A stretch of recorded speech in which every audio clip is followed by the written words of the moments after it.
ప్రపంచంలో ఎవరు హిందువు కంటే దరిద్ర జాతి ఎవరు ఉండడు, ముఖ్యంగా ఆధునిక హిందూ.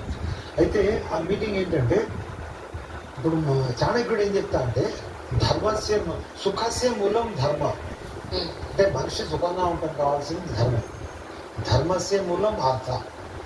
అంటే ధర్మానికి కావాల్సినది మూలము డబ్బు, అర్థము అంటే రిసోర్సెస్, వనరులు. అర్థస్య మూలం రాజ్య. అంటే మనకు వనరులు కావాలంటే మనకు రాజ్యం అంటే సెపరేట్ దేశం ఉండాలి.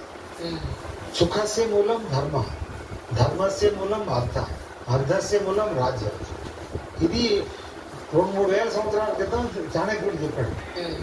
ధర్మం నిలబడాలంటే మనకి రాజ్యం అనేది, మన దేశము మన అనేది ఒకటి ఉండాలి. హిందూ దేశం, హిందూ ధర్మం నిలబడాలంటే హిందూ దేశం ఉండాలి. ఈరోజు జూయిష్ మతం నిలబడిందంటే దానికి ఇజ్రాయెల్ కారణం. ఇప్పుడు ఇస్లాం మతం నిలబడిందంటే 50 ఇస్లాం దేశాలు ఉన్నాయి. క్రైస్తవ మతం నిలబడిందంటే 157 క్రైస్తవ దేశాలు ఉన్నాయి. బౌద్ధం నిలబడిందంటే 7 బౌద్ధ దేశాలు ఉన్నాయి. మరి ప్రపంచంలో ప్రతి 7 ఒకళ్ళు హిందూ అన్నారు. ప్రతి 15% హిందువులు ఇప్పుడు ఈ రోజు ప్రకారం. కానీ ఒక దేశం కూడా లేదు. మనకి ఏదైనా అయితే నిలబడేవాడు ఎవరు లేడు. ఏ రాష్ట్రం ఏ దేశం నిలబడుతుంది.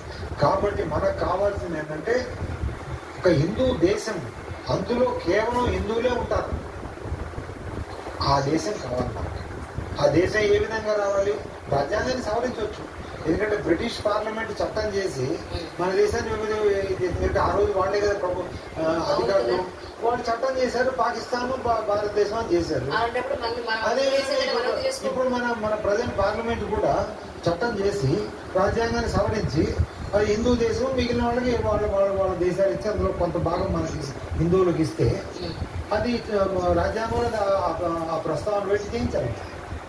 చేస్తేనే అప్పుడు నిలబడుతుంది. అలా అయితే ఇప్పుడున్న సీఎంలు, పిఎంలు